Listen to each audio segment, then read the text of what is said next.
Shwmae fawr a croeso I Ddosbarth Cymraeg. Today we're going to be talking about summer. Now summer and Gymraeg might sound a little bit odd when you compare it to how we view the seasons these days, but if you know anything about the Cymraeg pagan celebrations, it might make a little bit more sense to you. So first off, let's learn the word for a tymor, the season. Haf. The is optional, the summer or just have. Have. That single F makes a V sound. As with every season, there are 3 months, obviously. So we have June, July, August. So first off, June, Mehefin. Mehefin. Mehefin. Now Mehefin comes from the Proto-Celtic for middle of summer. Seems a bit weird to us now because we consider June to be the first month of the season. Then we have July, Gorffennaf. Gorffennaf. Gorffennaf. I already made a TikTok about this in July, which you might have seen. If not, you can find on the Dosbarth Cymraeg playlist over on my TikTok at Farland of Sverige. Gorffennaf comes from gorffen, to finish or end, and have, as we already know now, means summer. So Gorffennaf means the end of summer. But we still have 1 month left of the season. In English, July and August were added to the calendar. We have July, Julius, and August, Augustus. And in Gymraeg, we only have 1 month. August is Aust, which if you sound out each letter of, Aust, Aust, yeah, I hear it, Aust. Adhaf has 2 Celtic Cymraeg pagan holidays. First is Albedhefin, celebrated on June 20th to the 21st, sometimes the 22nd. People also have some celebrations.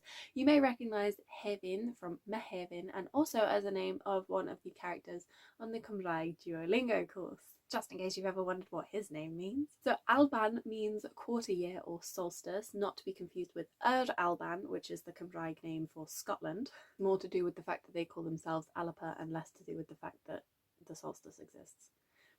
Anyway, and Hefin is another way of referring to summer. So Alban Hefin is the summer solstice. Summer solstice is also known as Hail Dror Haf. Hail Dror Haf. Hail comes from hail, meaning sun, and draw is a mutated form of tro, meaning turn or to turn. And Urhav, as we know, means the summer. Hail Dror Haf is the point in summer where the sun turns, the longest day of the year and the beginning of the days getting shorter.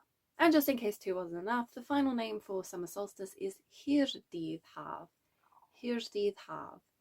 Hyr meaning long, dydd meaning day, so Hyrdydd Haf is the longest day of summer. And the other holiday in the summer is Calan Aust. Calan means the first day of the month, and Aust, as we already know, is August. So Calan Aust is celebrated on August 1st, obviously. It's also known in English by the translation of Gathering Day. So this is a Cymraeg festival where druids would gather plants like mugwort and vervain, particularly mistletoe, which would be saved and used during the winter months. Mistletoe holds a lot of significance in Cymraeg tradition. It's believed that plants harvested during midsummer are more potent, and these plants would be used in particular for medicinal purposes. This is the day when they'd also harvest young vegetables, fruits, and honey, as Calan Aust marks the first of 3 harvests in the year. There you go, there's some Cymraeg words relevant to summer and a little bit of history there too. I hope you found this video useful. I'll be making another video like this for autumn, so look out for that next month. It will be going out next month. I won't make you wait until the end of the season before I put it out. I'm on top of things this time, I promise. In the meantime, if you would like to learn Cymraeg, I make lessons over on Patreon, which I will link down below. It's £3 a month for that tier because the lessons take quite a bit of time. That's as low as I can put it because of Patreon costs, but I understand not everybody can afford an extra expense, especially with the cost of living crisis in the UK, the rising energy bills and fuel prices. Totally understandable. So I do also make short vocab videos and also videos on Cymru's culture, history, news, and the indie movement over on my TikTok at Farland of Sverige. So if any of that interests you, please go and follow me over there. Come join us, it's so much fun. Ond yeah, diolch yn fawr iawn am wylio pawb. Wela I chi cyn bo hir. Hwyl fawr!